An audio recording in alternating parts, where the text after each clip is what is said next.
Hindi na umabot ng bagong taon ang 4 na pasahero ng isang bus na nahulog sa bangin sa Camarines Sur. Posibleng nakatulog daw ang driver ng bus o di kaya'y inatake sa puso. May report si Von Aquino. Doble ingat ang mga rescuer na ito dahil pahirapang marating ang bus na nahulog sa bangin sa Del Gallego, Camarines Sur.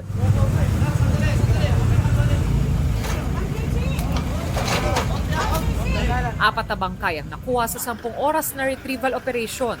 The rest po na 23 is not injured. Dinala namin sa Maria Elizar Hospital. Galing ito ng Quezon City sa Cubao.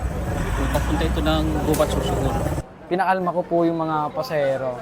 Tapos humanap po kami ng paraan para mabasag po yung windshield ng bus. Nakakuha po kami ng fire extinguisher para basagin po yung unahan ng bus.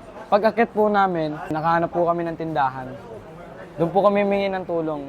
Kabilang sa malubhang isa sa 2 driver. Sa paunang impormasyon, nakatulog umano ang driver. Pero iba ang kwento ng mga pasaherong nakaligtas.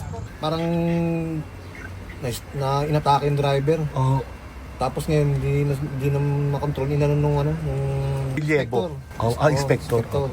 Nagising po ako bago uminda po yung driver na masakit yung tagaliran. Sabay po yung inspector po.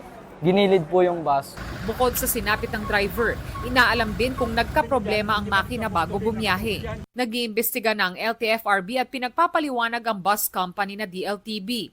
Ayon sa pamunuan ng bus company, gagawin nila ang lahat para matulungan ang mga biktima.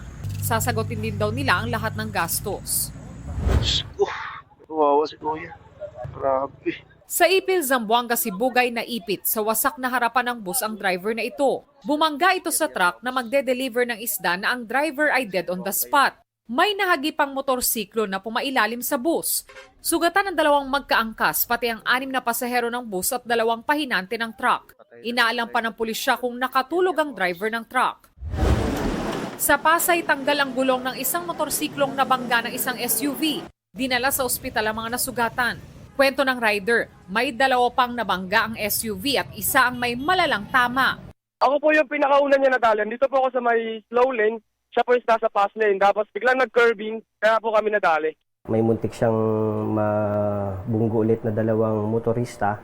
According sa aking investigador, hindi naman tumumba yung 2 motorista, hinabol siya.